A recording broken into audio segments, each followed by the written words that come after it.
मैंने कुछ ही दिन पहले कॉलेज जाना शुरू किया है। वहाँ जब मैं अपने सहपाठियों से बात करती हूँ तो वो हमेशा लड़कों और अपने बॉयफ्रेंड्स की ही बात करते हाँ, हैं, जिसकी बहुत। वजह से मुझे उनसे बात करना अच्छा नहीं लगता। जब बात नहीं हाँ, वो अहंकारी ठीक है, लेकिन बात करना ठीक नहीं। अहंकारी को हमको कहें या हमको बेवकूफ कहें या पुराने जमाने की कहें, ये बात ठीक है, लेकिन हमको ऐसे बच्चों से बात नहीं करनी जो हमारे अंदर गंदी बातें डालें, जो गंदे संस्कार डालें, जो गंदे मार्ग में बढ़ने के लिए कहें।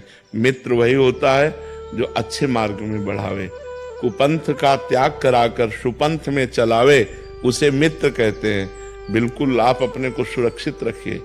देखो, जब तक आप पढ़ाई में हो, जब तक आप अपने जीवन को किसी पद पर, किसी उन्नति पर ना, तब तक मनोरंजन में मत लगो। ये जो देह का गलत संबंध है, ये तुम्हारे मन को इतनी जल्दी खींच लेगा कि फिर पढ़ाई में भी मन नहीं लगेगा। आपको अपने मम्मी पापा की आज्ञा का पालन करने का मन नहीं लगेगा।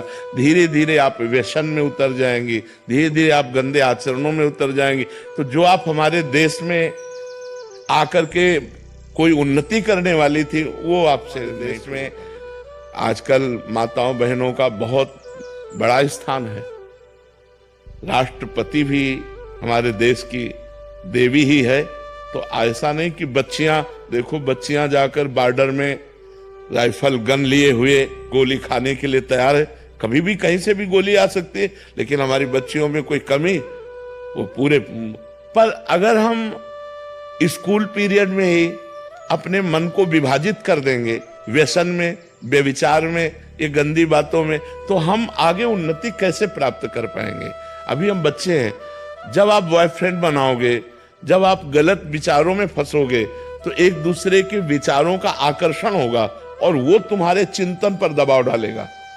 चाहे वो कामासक्त करके, चाहे वो काम क्रीड़ा के बाद का दबाव, वो दबाव आपको धीरे धीरे व्यसन की तरफ ले जाएगा और व्यसन का दबाव पतन की तरफ ले जाएगा। देखो, बच्चा बोला ना कि हम जब स्कूल में जाने की, तो स्कूल के हमारे मित्र हमको ऐसा, और अगर हम वैसा नहीं चलते तो हमें अहंकारी। तो अब इस बच्चे से पूछो कि तुम्हारे संग में कितने ऐसे हैं जो तुम्हारा साथ देने वाले हैं? कोई साथ नहीं देगा, उपहास और करेगा।